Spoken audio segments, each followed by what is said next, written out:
Welcome to History in Flames. Empires rise and fall, the past comes alive in fire and ash. Subscribe and relive stories that shaped the world. December 1944, the war in Europe had been going on for 5 years. The Allies had liberated France. Paris was free. Germany was being pushed back on all fronts. Most Allied commanders believed the war would be over by Christmas. Soldiers believed it too. They were wrong. While the Allies celebrated, Hitler was planning his last great gamble. Operation Watch on the Rhine, a massive armored offensive through the Ardennes forest in Belgium and Luxembourg. The same route Germany had used to defeat France in 1940. The goal: split the Allied armies. Capture the port of Antwerp, force a negotiated peace. His generals told him it was impossible. He ordered it anyway. The Ardennes forest stretched 85 miles across Belgium and Luxembourg. It was considered impenetrable in winter, which is exactly why the Allies had stationed their weakest and most exhausted troops there. The 106th Infantry Division Green Troops, who had only just arrived in Europe, veterans recovering from previous battles, quiet sector where nothing was expected to happen. Hitler knew this. The warning signs were there. Ultra, the Allied code-breaking operation, had intercepted signals suggesting a German buildup. Belgian civilians reported unusual German activity near the border. A German prisoner of war told his captors an offensive was coming. Every warning was dismissed. Consensus was clear. Germany was finished. It could not possibly mount a major offensive. On December 15, 1944, the Ardennes sector was quiet. On the other side of the forest, Germany had assembled the largest force it had deployed in the West since D-Day. 200,000 soldiers, 600 tanks, 1,900 artillery pieces. They moved only at night. They used horses instead of trucks to avoid engine noise. Radio silence was absolute. The Allies heard nothing. On the night of December 15, 1944, 200,000 German soldiers stood in the frozen forest waiting for dawn. At 5:30 a.m. on December 16, 1944, the German artillery opened fire along an 85-mile front. The bombardment was unlike anything the Allied troops in the Ardennes had experienced. Ow! Thousands of shells fell on positions that had been quiet for weeks. Allied soldiers woke from sleep to find their world on fire. Then the tanks came out of the forest. The 106th Infantry Division had arrived in Europe just 4 days before the attack. They had never been in combat. They were positioned in a section of the line called the Schnee-Eifel salient that jutted into German territory. When the German attack came to entire regiments, 8,000 men were surrounded and cut off.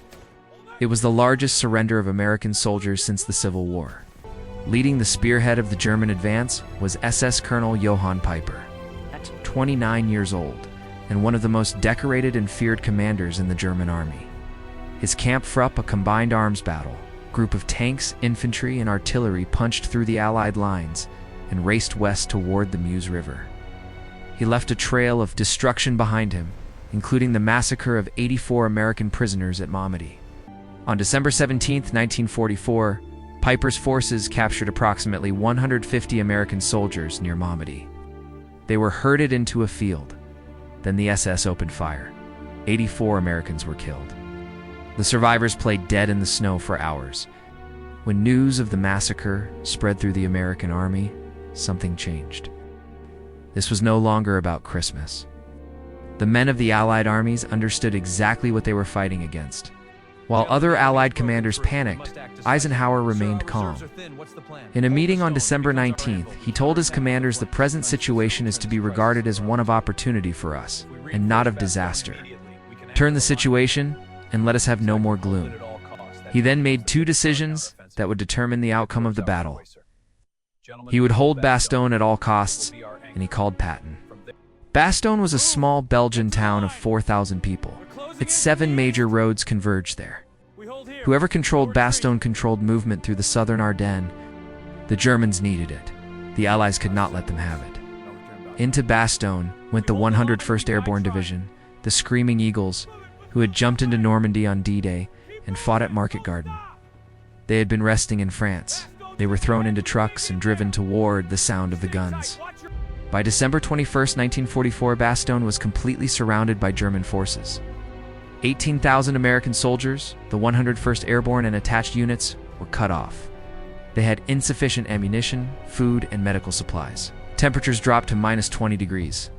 There was no air support. The weather had grounded all aircraft. The Germans sent a delegation under a white flag with a demand for surrender.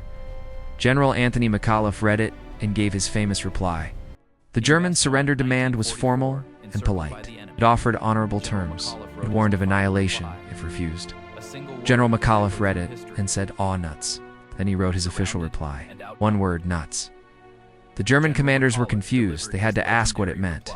An American officer told them, "It means go to hell." The 101st Airborne was not surrendering. They held. Inside Bastogne, the situation was desperate. Soldiers wrapped their feet in burlap to prevent frostbite. Medics performed surgery without anesthetic. Artillery shells were rationed, 10 per gun per day. Men ate whatever they could find. Civilians and soldiers shared what little there was. And yet the perimeter held. Day after day, the German attacks came. Day after day, the 101st Airborne pushed them back. At the December 19th commanders' meeting, Eisenhower asked Patton how long it would take to turn his Third Army, currently fighting in a completely different direction, and drive north to relieve Bastogne. Patton said, 48 hours. The room went quiet. Turning an entire army in 48 hours in winter was considered impossible. Patton had already given the orders before the meeting. He had anticipated the question. Before launching his relief attack, Patton did something extraordinary. He asked his chaplain father, James O'Neill, to write a prayer for good weather. Patton wanted clear skies so Allied aircraft could support the attack. O'Neill wrote the prayer. Patton had 250,000 copies printed and distributed to every soldier in the Third Army. On December 23rd, the weather cleared. The aircraft flew. Patton called it an act of God. On December 23rd, 1944, the weather that had grounded Allied aircraft for a week finally broke. Within hours, 2,000 Allied aircraft were in the sky over the Ardennes. They destroyed German supply lines, ammunition dumps, fuel convoys. Without fuel, the German tanks could not move. The tide was turning, but inside Bastogne, the 101st Airborne was still surrounded and still fighting. On December 26, 1944, exactly 48 hours after he had promised, the lead elements of Patton's 4th Armored Division broke through the German encirclement and reached Bastogne. The first tank into the town was commanded by Lieutenant Charles Bogus. He pushed open his hatch and called out, "I'm from the 4th Armored." Inside the town, the 101st Airborne had held for 8 days. Against all odds, with Bastogne relieved and Allied air power destroying German supply lines, the offensive began to falter. The German armored spearheads had outrun their fuel supplies. Piper's Kampfrupp, the most feared unit of the offensive, ran out of fuel and had to abandon its tanks and escape on foot through the forest. By January 1945, the Bulge was being pushed back. By January 25th, the front line was roughly where it had been on December 16th. The Battle of the Bulge was the costliest battle in American history. 75,000 American casualties killed, wounded, or captured. 67,000 German casualties. The battle lasted 40 days in temperatures that reached -20 degrees. More Americans died of frostbite and exposure than in any other battle of the war. The Ardennes, in January 1945, was littered with the dead of both sides, frozen in the positions where they had fallen. The Battle of the Bulge had consumed Germany's last strategic reserves in the west. The tanks that had rolled through the Ardennes could not be replaced. The fuel that had been saved for months was gone. The experienced soldiers who had led the attack were dead or captured. When the offensive failed, Germany had nothing left. 4 months later, Hitler was dead, and the war in Europe was over. The men who held Bastogne came from all over America. Farmers and factory workers and students and sons. They had already fought in Normandy and Holland. They were supposed to be resting. Instead, they were thrown into trucks in the middle of the night and driven toward the sound of artillery. Many of them did not have winter clothing. Most of them did not have enough ammunition. All of them held. General Anthony McAuliffe's reply to the German surrender demand, "Nuts," became one of the most famous words in American military history. It captured something essential about the American character in that moment: a refusal to be intimidated, a dark humor in the face of impossible odds, a stubborn determination that no amount of German artillery could shake. The word nuts is carved on a monument in Bastogne today. The Battle of the Bulge was the last great crisis of the war in the West. If Germany had broken through to Antwerp, the Allied supply situation would have been catastrophic. If Bastogne had fallen, the road network of the southern Ardennes would have been open. The war might have continued into 1946. Instead, it ended in May 1945. The men who held Bastogne helped make that possible. Easy Company of the 506th Parachute Infantry. Regiment, the unit made famous by Stephen Ambrose's band of brothers, was at Bastogne. The men who had jumped into Normandy on D-Day Day and fought at Eindhoven and Arnhem in Operation Market Garden now found themselves in frozen foxholes in the Ardennes forest with insufficient clothing, ammunition, and food. Their story, and the stories of thousands like them, is why the Battle of the Bulge must never be forgotten. Today, Bastogne is a quiet Belgian town, but every December 16th, the people of Bastogne remember. It's the Martyrs Memorial, a star-shaped monument on the hill overlooking the town, lists all 50 American states and carries inscriptions in English and French.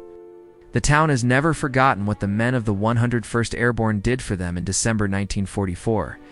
Every year, Belgian families place flowers on American graves. The Battle of the Bulge teaches a lesson that goes beyond military history. Never assume a defeated enemy has nothing left. Never let victory make you complacent. The Germans were beaten, everyone knew it. And yet they found 200,000 men and 600 tanks and sent them through the forest in the worst winter in decades. It nearly worked. The only thing that stopped them was the stubborn courage of young men who refused to move. 5,000 American casualties in 40 days. 75,000 men who were shot or frozen or captured in the forests of Belgium and Luxembourg in the worst winter in decades.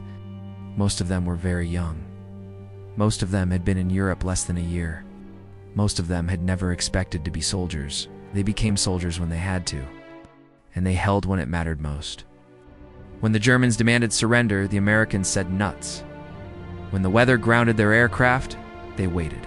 And when their ammunition ran out, they rationed it. When their food ran out, they shared what was left. When the tanks came out of the forest, they held their ground. This is what the Battle of the Bulge was. 75,000 casualties and one word, nuts. The Battle of the Bulge, the last great crisis of the war in the West. 75,000 American casualties, 40 days, one word. If this story moved you, share it with someone who needs to hear it. Like and subscribe for more. Share your thoughts below.